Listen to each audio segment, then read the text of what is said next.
Hello, everyone. Welcome to our webinar about converting your PowerPoint into a video. In this session, I will be helped by the magnificent Lorraine Gallagher. So Lorraine is going to introduce herself now. Hello, I'm Lorraine. I'm not sure how much help I will be to Trevor, but hopefully we will have a nice, lively session today. And if you have questions, you can contact both myself and Trevor via Twitter or the following information here. Great. So we're always on Twitter anyway. So feel free to say you think we're absolutely amazing at any stage, especially Lorraine. I know. We'll have floods of tweets now coming in. Floods of tweets, exactly. Okay, so just to kind of just tell you briefly about where we're from, we're working in Dublin and we work with a fantastic organization called AHEAD. And part of what we do is advocating about inclusion and UDL, both in education and the workplace. And Lorraine is, as our training officer, would have a large role about getting out there and connecting with all these kind of different stakeholders. So and doing training. Yeah. So now with the COVID situation, it's kind of moved online. So that's been a bit of a learning curve as well. But it is a great place to work, and we are always available if you have questions about our work and stuff. And we have a really good website, and you can get lots of information about the work of AHEAD on our website. Brilliant.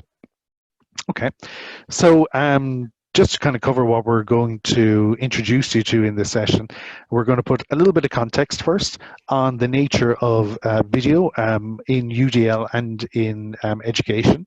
Second of all, we're going to just show you about preparing a presentation and just getting set up. And then in our next part, we'll talk about the video options and those video options that are built into PowerPoint itself and how to utilize those. And then the last section then is about YouTube and uploading the video to YouTube, and then the options available in YouTube that can help you as well. So there's 4 very clear distinct sections. So it'll be no problem to kind of talk you through those. So I always start with a quote. So this one I particularly like. It's by Greenberg and Zanatis, and what they talk about is that powerful nature of video in education. So feel free to explore that further in your own time, but essentially video is really multisensory, and the possibilities with it in terms of how you connect with what you see and what you hear and what you can do with video, even by pausing the video and by able to take notes on what you're seeing, kind of helps to foster kind of an interactive aspect. You can engage in different ways, especially just even in terms of knowledge. You acquire knowledge through video as well as transferring knowledge through video as well. So I mean, for both the workplace and the education environment, just it is such a powerful kind of media within both. So I think it needs like that time to be explored, and that's why it's great to have this webinar. And certainly, just to add to what you're saying, Trevor, it's certainly one of those things that I know in terms of classroom teaching and lecturing, that it's that idea of through UDL, that multiple means of representation. And it does, when you mix up the learning styles that that you use, it helps to keep your audience, your students, who essentially are your audience, engaged in what you're actually teaching them. So Yeah. I think video is important. Yeah, absolutely. And then just even this slide just supports exactly what Lorraine had said. Like this paragraph I took from a fantastic website called Cast, and we would know them extremely well in AHEAD, and Cast really advocate and are the founders. Would I say founders of UDL? Yeah. I mean, there are other models of UDL, but we would be using the CAST model in AHEAD. We'd promote that model. Yeah. Okay. And then in terms of those 3 facets of UDL, again, video is specifically mentioned on the webpage that I've linked here. And that powerful nature of video and how it links and can be embedded into UDL is incredible. So again, feel free to explore that yourself after the presentation, and we have links then to not only this video but to the PowerPoint as well on the AHEAD website in an accessibility section, which is really easy to find in the AHEAD website. So then in terms of video, what is particularly powerful about video is that nature of captions that happens within video as well. So that's when text appears under your video. So if you've explored like even TV or Netflix, you can see, you know, you have that option of subtitles within that. And then even in YouTube, you have the option of closed captions that you can just click on the little CC button at the bottom of your YouTube video, and then closed captions appear. So those type of closed captions / subtitles are incredibly powerful, as they make that video content even more accessible for even a wider range of people. So for people who are maybe deaf or hard of hearing, those kind of facilities of closed captions and subtitles makes that interaction with the video content even more powerful. So that's something that we're just going to explore here and kind of show you in terms of just realistically how you can create these kind of closed captions options yourself within the videos you make from your PowerPoint slides. And also, can I just add as well, it wouldn't only be so somebody who's deaf and hard of hearing. I mean, obviously, if you have students who are deaf and hard of hearing, they need to be able to access the material, so it's really important. But you might also have students who are in your lecture hall or classroom whose second language is English. Oh, So yeah. the subtitles are really going to help them as well. Yeah. So. Yeah, no, that's a brilliant point. And then lastly, just in terms of this context session, we're just going to briefly mention this accessibility directive that will be coming online this September 2020, and that's really about making sure your websites, any information you have online, that'll include like documents and PowerPoints even within your websites, just to make sure they're fully accessible. And that was really kind of one of our inspirations for having this accessibility series, so we could impart that knowledge or those skills to you about making that content accessible as well. Okay. Yeah. So by the end, we will have in this session converted a video to PowerPoint, and then how the PowerPoint, when you have converted it into a video, will then be uploaded to YouTube. And then in YouTube, then there's that feature of making closed captions or subtitles automatically within YouTube. And then we'll just show how you can download those subtitles, which is called like a transcript.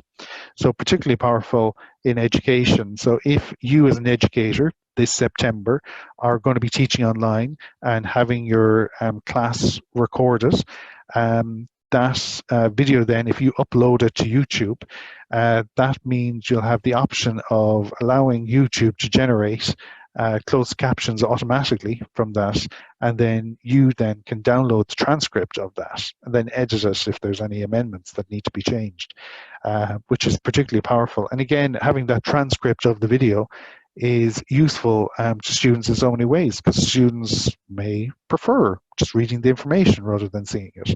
Also, you can select that text and use that text file and create an MP3 out of it as well. So that means either your students or your staff, depending who you are, can interact then and kind of memorize that information via like the MP3 through listening to that information as well. So it's Really particularly useful, Trevor. And as well, like you may have somebody who's blind, so maybe watching the video is actually not that important. Maybe the transcript is actually more important, because they're not actually, their way they're experiencing the information is different. So that transcript might be really important for somebody who's blind or visually impaired.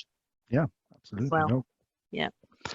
And then to say that everyone who's registered, you'll receive an email with the video link, as well as this presentation and a Word document too. So we try and kind of go above and beyond to make sure we really help you with all this information, because it can seem quite daunting. So it's important to have this additional information.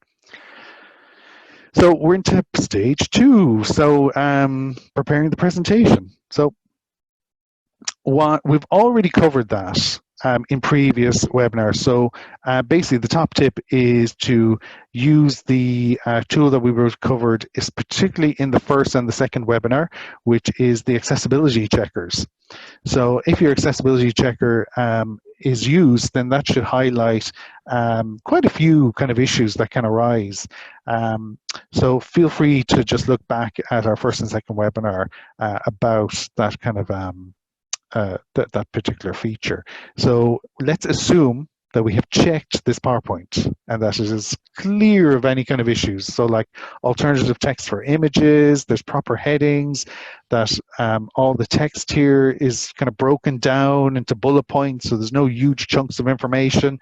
And then where we're going to begin is quite simple, where we're going to show you the instructions to get started converting your slide into a presentation. So here you'll notice that if we go to File, just up in your PowerPoint, what you will find then by clicking on File is an option called Export. So Export has a number of options, one of which is highlighted here in red called Create a Video. And then when you go to click on Create a Video, you have only a few more options to go, one of which is the video option of either full HD or lesser qualities of video that you can produce from your PowerPoint. So you just choose whatever one. I choose kind of a medium, kind of standard one, because first of all, it takes less time to generate a video of, and it also takes less time to upload it to YouTube as well. But a full HD, if you've got the bandwidth, then go for it. It'd be great to have a high quality. And then what we will do is just take a closer look at that full HD feature. But in particular, if you look at the box just below hand, it says don't use recorded timings and narrations. So it selects that automatically. So we need to change that by clicking on a little drop down arrow just to the side, and we need to change that setting to record timings and narrations. So once you click that, you've got the correct setting in place, and you can just ignore this kind of 5-second rule because that's not necessary anymore. So you can talk for well over 5 seconds. The time on the slides. Oh, yeah, because actually, and that's really confusing. Because I'd love it if that just disappeared once you selected the record timings and narrations. Okay. Because it kind of implies that, oh no, I can only talk for 5 seconds on each slide. No, you can talk for quite long, so that's okay. So just ignore that. Just ignore. Perfect. I know. So then once you do that, this screen then becomes available to you. Suddenly PowerPoint just transforms completely. And even offhand, you'll recognize like some of the features. I mean, you can see a record button in red in the top left-hand corner. You can see a stop button, which stops the recording. And replay, you can just replay the recording of that slide you just recorded it. So it's Very brilliant. good. And then you'll notice that beside to the left and the right of the slide, there's an arrow on each side. So once you have finished recording yourself on each slide, you just press the right hand button and it will just go to the next slide, and then you just continue speaking. And that is so easy. It's so easy and it's so good. And even if you mess up and you say something wrong, that's okay. You just press stop and you just press record again, and you can just redo that slide. So I have demoed it myself, and I've tried it, and I've made 2 videos now using PowerPoint. So there was a few times where I just slightly messed up what I was saying, and that was okay. I just press stop and press record. And you don't have to, it's not like you have to record all from the very beginning. You just, if it's slide 5 where you had an issue, you just go to slide 5, press record, and then you overwrite the video then on slide 5. So you don't need to go. So good. It's so easy. It's so good. I feel like we're on a QVC shopping channel. We're selling PowerPoint to it. We are. Yeah, stay with us. We're going to show you kind of polishing tools to get your car spick and span in no time. No, we won't. But so it's great. And then what you might notice just on the very bottom, there's a number of tools mentioned. It looks like an eraser tool, which means it is an eraser tool. There's like a pen tool because it's a pen tool, and then there's a highlight tool because it's a highlighter. So if you click on the pen tool and the color, that'll select the color ink, you can draw over the slides, and that's great too. So I will actually demo that in just a second. So this is really just giving you a sense of what you'll be seeing in just a few moments. Okay, so I think I might do a demo, will I? Do a demo, yes. Do a demo. Okay, video options. I think I will. I think I'll just do the demo. Okay, so I will attempt to exit this. So can you see me exiting this? I can see you exiting. Okay, so I'm going to stop the share because I need to cease the share of that particular PowerPoint.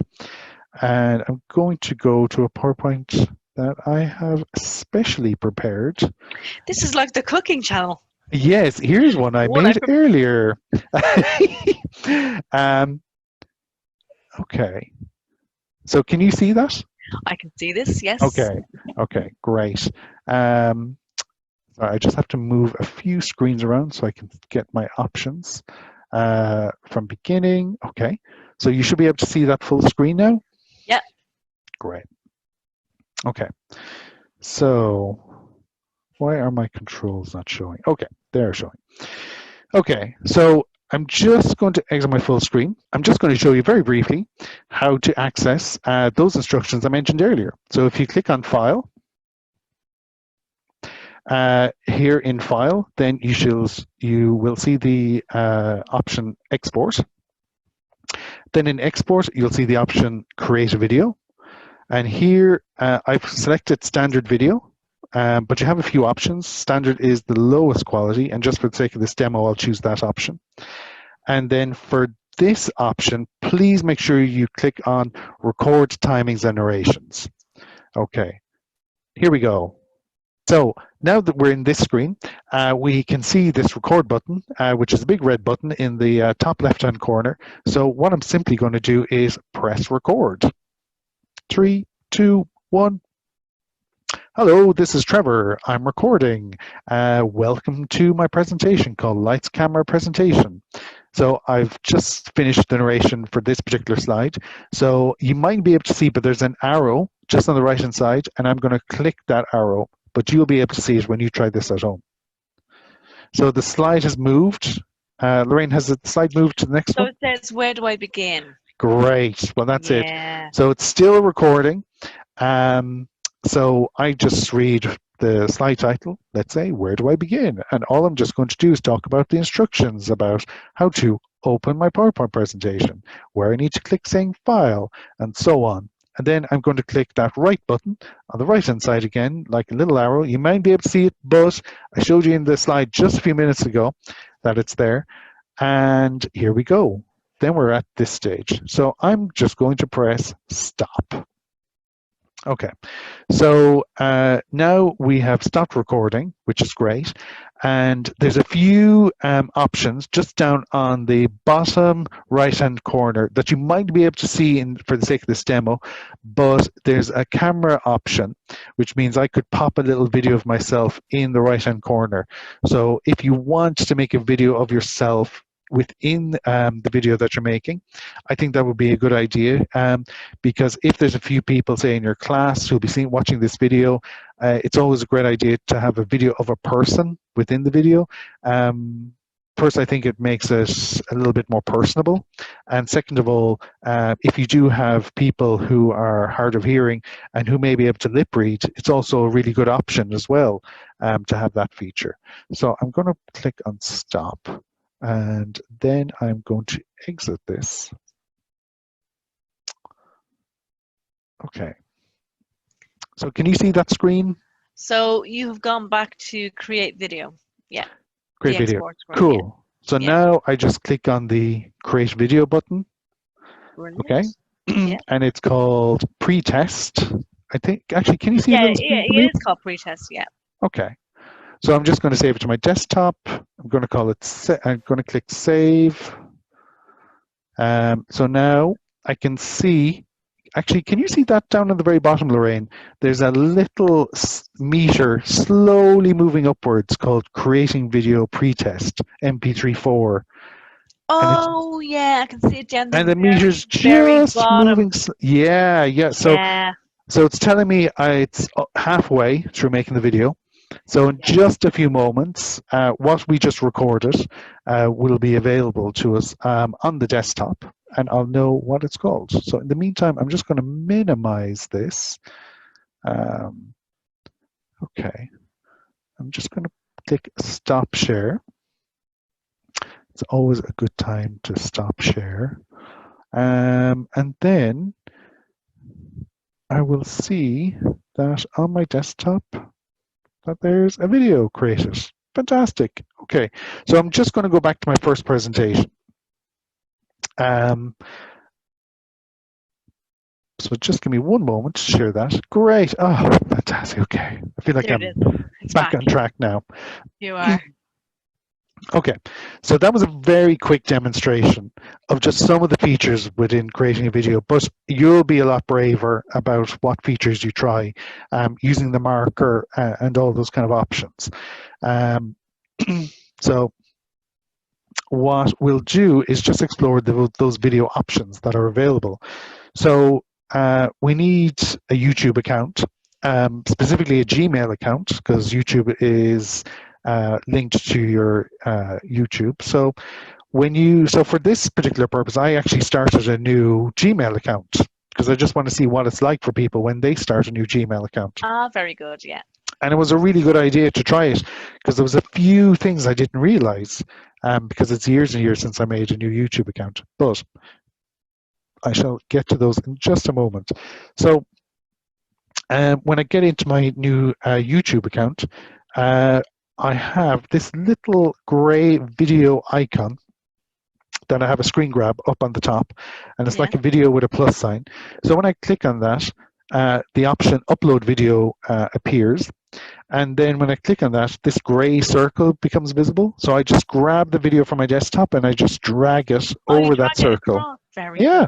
So it's even nice. Or you can click select files and just pick from specific places on the computer. Yeah. Ah, yeah. So it's great. And then it just asks for really obvious things. So it initially asks you for a name of your video, type a short description, and that's all straightforward. So that's all depending on yourself and the context of your video. And then we can start to explore just a few of the options available. So we are going to create or allow YouTube to create automatic closed captions. So YouTube just does that in its own time, and it takes no more than about an hour. But this is a top tip that I discovered about closed captions. So normally you have to click on a little CC button on your YouTube video to make the closed captions appear. But if you type this short piece of code called YT semicolon CC equals on, and in my screen grab, I just have it down in the bottom right-hand corner. And if you put that into the tag section, that will kind of force the closed captions to just open up automatically. So you don't even need to click on that CC button. That is great because people won't have to go looking for them. Is it closed captioned or not? Yeah, I think it's fantastic. Like if they're just there, they'll just appear. Yeah, and I love that option. Brilliant. And then just to finish off the nature of those kind of initial details that YouTube look for when you're uploading a video, you have a few options of private, unlisted, or public. And so if you're an educator, you might be uploading the video just to get the closed captions and then the facility of downloading those closed captions as a transcript, to help your students. So if you don't want the video to be public and you still want YouTube to create closed captions, then you can mark it as unlisted or private. But if you do want to share publicly, you can just click public. It's all very straightforward. And then you can schedule about when you want the video available for if you want that feature for some reason. And then to upload a video, again, that depends on the speed of your internet, the quality of the video. The higher the quality, the longer it takes. The faster your broadband, the faster the upload takes. So it's that's going to be all explored by yourself. Okay, so I think we've gone through a lot of the options about PowerPoint to YouTube. Just a little note about YouTube itself, that just right now it has a notice up about the Captions tool, just saying that within the automatic closed captions that can be generated, that they're not always 100% correct. So even though YouTube does a pretty good job of creating automatic closed captions, it's really important that you kind of go back yourself and just have a look over those closed captions. Because even in one or two of our webinars, I think it was the first one, we did use the automatic closed captions feature for the video we uploaded, and it actually populated a bad word that I said. Oh, did it? Yeah, and I definitely did not say a bad word, so I Oh had to go back and I had no. to edit it. I know, I'm not sure if I told you that. No. Yeah, so thankfully I went over the closed captions beforehand, so I cannot highlight enough how important it is to go over that and to edit those. But I'll explain how to edit those in a little Yeah, while. so because for the purpose of our audience, it's fairly easy. I've done this before as well for stuff that we've done over the years. So Okay, yeah, no, it is a good tip. And then because I started the Gmail account and the YouTube account myself just a few days ago for the purpose of this webinar, I found that uh, automatic closed captions is switched off by default if you open or begin a new YouTube account. oh, So you have to go into the settings to find this. So you click on your profile image, which in here my head profile is called Head Skills, and I have a little blue image there. So I need to click on that, and then I go all the way down to see Settings. And when I click on Settings, there's an option called Playback and Performance. So then when I go there, I can tick a little box um, and see the bottom blue box that says include generated captions when available. mm, Yeah, because I think I waited a day and a half initially for my little experiment video to generate closed captions, and nothing was happening. oh, So I was wondering what is going on here. So you have to go into your settings in YouTube to playback and performance and tick that little blue box called include auto-generated captions, and then the captions will generate automatically. I okay. know. Yeah, I was like, thank God I started the account, because I would have never figured that. We would have been getting tons of emails about, Where are they? why is that? Yeah, and what's happening? I've had my YouTube video up for like 3 weeks and still no automatic closed captions have happened. So we have resolved that already. We've preempted that query. Thank you. Um, so then, if you need to explore those closed captions tools, there's a lovely one. When you click on your video, so when you're logged into your account and you click on your video, you'll see these options just on the left-hand side: Details, Analytics, Editor, Comments, and Subtitles. So when you click on Subtitles, which is in red here, Yeah. you go all the way to the other side of the screen, and you'll see in blue there's a box called Add. So if you click on Add, that's where you'll get, I think it's 3 options. Yep. So you get 3 options about how you want to create closed captions. So you can either just wait and your auto-generated closed captions will appear, or you can upload a file of your transcript already. So, for example, I just worked with one of our colleagues here the other day, and she had a transcript already typed up of a video that I created for her. So we didn't have to use the automatic closed captions. We just copied and pasted the text of the transcript that she wrote, and I just I clicked on upload a file, and I just pasted the text in there, and then YouTube just sorted all the timings automatically of when the text would appear, and synchronized that with her voice, and it was fantastic. Oh, that's brilliant. It did a great job of that. And then the second option, which you can see, it's called Transcribe and Autosync. That's a really nice tool of how you can listen to the text and just type it as you go, and it does it really nicely. It does a really nice job of that. And then the last one is very similar again: create new titles, or CC, and it's just another way of typing the closed caption. So it's a good idea to try actually option 2 and 3, because that's how you just hand type it. But I learned from experience that if you do have a transcript already done, just to upload it just takes no time at all. So that's a handy tip. Very good. So then you have your transcript, or your closed captions already generated. So now how do you download those closed captions to create a transcript? So I've gone into one of the options, and that was called the Transcribe and Autosync. And when I clicked into that, what I had to do was there's that top box right there called Actions. When I clicked on that drop box, I was given three options. So delete draft, we don't want to delete this. Upload file, let's pretend closed captions has done this automatically, and we have it. Or we select download. So we just download the file, and it downloads the file as a type of a text file, which you can click on and open. So when you open the file, I think it opens up something called Notepad within your computer, and then you can just copy that text, open up a Word file, and paste the text into that.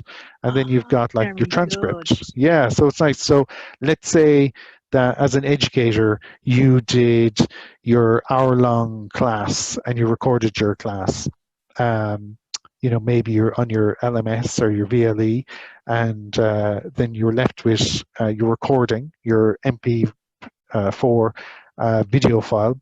Then you upload that to YouTube. This is great. Again, like just going through that process of how you would get that closed captions done automatically, and then download those closed captions as a transcript for your students then.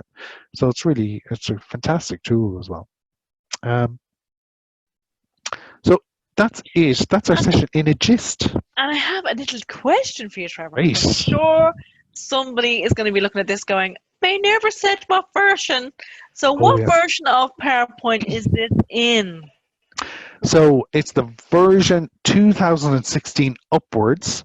So, and I can tell you that even in the 2016 version, that it just looks a little bit different than the newer version, but it still does the same job. It's just laid out a little bit differently, but once you click the same buttons that we clicked here, everything should work perfectly well. Perfectly well. Yeah. And just to recap as well, how long does it take to upload the video?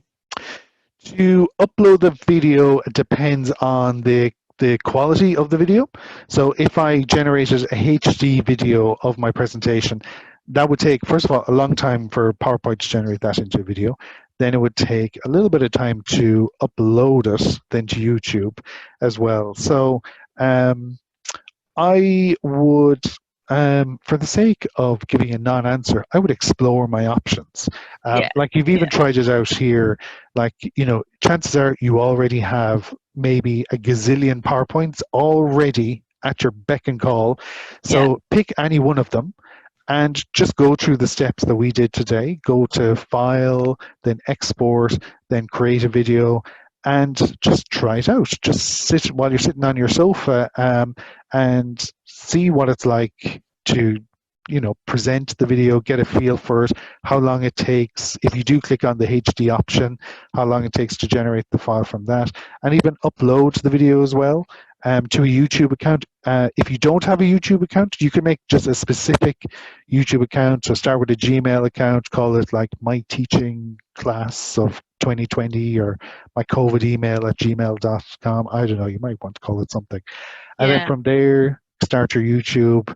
And then, you could already start creating content for your classes in September. So little experiments, of like, And sometimes as well, thinking about it as well, like thinking about how, we may be sort of like at the moment with a situation where we're kind of offline, not necessarily on site in college.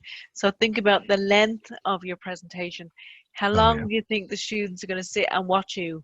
It's going to take not as long as if you were in the class or in the lecture hall, because you're presenting in a different sort of way, really, because you won't have questions and stuff.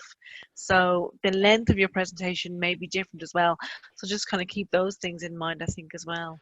Yeah, and then actually just complementing Lorraine's last point, the great thing about making the videos from your PowerPoints is that you can use the videos rather than teaching live if your institution or organization allows that. So while instead then of presenting live, you can work in the background if questions are being asked by students, for example, about the content, you can be there answering those questions rather than presenting it, maybe giving them links to other related information, clarifying kind of points that you brought up, and you could even pause the video, and like you could then maybe start a discussion, like, did you understand this part? Or, when I raise this point, can we link that to the assignment that we'll be discussing a little bit later? So it gives you as an educator a lot more options about teaching synchronously and asynchronously as well. Yes, that's just part of your toolkit, really. Yep. Yeah. Sounds great. Yeah. So, Lorraine, I think that's it covered. Thank you very much, Trevor. Well, thank you very much. So just to let everyone know, we're really grateful of all the interaction. I mean, like Lorraine has got some tweets as well just about this. So it's always nice when people kind of just say hello and introduce themselves on Twitter or by email. And again, Lorraine is the training officer. So I mean, she has a myriad of experiences as well to bring to this. So always feel free to say hello to us and interact Yeah, with us. and if you have any questions at all, feel free to contact us. And as you can see, our details are there, and we're always available. Great. Okay. Thanks again. Okay. Great. See you, Lorraine. See you. See you, Trevor.